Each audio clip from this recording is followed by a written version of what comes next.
Welcome to Ponmani hotel YouTube channel. இன்றைக்கி நம்ம ஆலு பராத்தா எப்படி செய்கிறதுன்னு தான் பார்க்க போகிறோம். அதுக்கு நான் உருளைக்கிழங்கெல்லாம் எடுத்து ஃபஸ்ட்டு வேக வைக்கிறதுக்காக எடுத்து வச்சிட்டேன். அடுத்து இப்போ நம்ம சப்பாத்தி மாவு ரெடி பண்ணிக்கலாம். அதுக்கு கொஞ்சம் கோதுமை மாவு போட்டு அதில் கொஞ்சம் உப்பு, கொஞ்சம் எண்ணெய், அப்புறம் கொஞ்சம் அதுக்கு தேவையான தண்ணி ஊற்றி நல்லா பிசைஞ்சு எடுத்து வச்சுக்கிட்டோம். இது மேலே கொஞ்சம் ஆயில் தடவி நான் மூடி வச்சிடுறேன் ட்ரை ஆகாமல் இருக்கிறதுக்கு. இப்போ ஸ்டஃபிங் ரெடி பண்ணலாம். அதுக்கு 2 வெங்காயம் எடுத்திருக்கேன். அதை சின்ன சின்னதாக நறுக்கி வச்சுருக்கணும். உங்களால் எவ்வளோ சின்னதாக நறுக்க முடியுமோ அவ்வளோ குட்டி குட்டியாக நறுக்கிக்கோங்க, அப்போ தான் நல்லாயிருக்கும். அப்புறம் 2 பச்சை மிளகா, அதையும் இந்த மாதிரி சின்ன சின்னதாக நறுக்கி வச்சுக்கணும். அப்புறம் கொஞ்சம் கொத்தமல்லி, அதுவும் ஃபுல்லாக நறுக்கி வச்சாச்சு. இப்போது அந்த உருளைக்கிழங்கு வெந்துடுச்சு.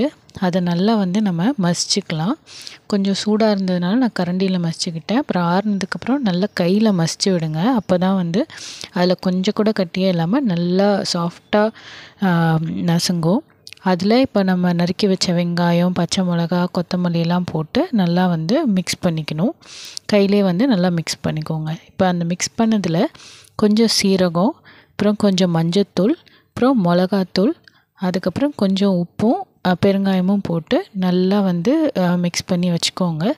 இப்போ இதில் வேணும்னா நீங்கள் கேரட்டு இது கூட போட்டு நீங்கள் மிக்ஸ் பண்ணிக்கலாம். இப்போ இதை இந்த மாதிரி ரவுண்டு பிடிச்சி உங்களுக்கு நீங்கள் எத்தனை சப்பாத்தி போடுறீங்களோ அத்தனை ரவுண்டு நீங்கள் பிடிச்சி வச்சுக்கோங்க. இப்போது நம்ம சப்பாத்தி உருட்டிடலாம். இது பராத்தா மாதிரி செய்யணுன்றதுக்காக கொஞ்சம் திக்காக, கொஞ்சம் நல்லா தடிசாக மாவு எடுத்திருக்கோம். இதை கொஞ்சம் நல்லா கொழுக்கட்டெல்லாம் செய்கிற மாதிரி நல்லா சைட்லலாம் எடுத்து கொஞ்சம் குழி மாதிரி பண்ணி அதுக்குள்ளே தான் இந்த ஸ்டஃபிங்கை வைக்கிறோம். இப்போ அந்த ஸ்டஃபிங்கை வச்சுட்டு நம்ம சைட்லலாம் ஃபுல்லாக மூடி விடணும்.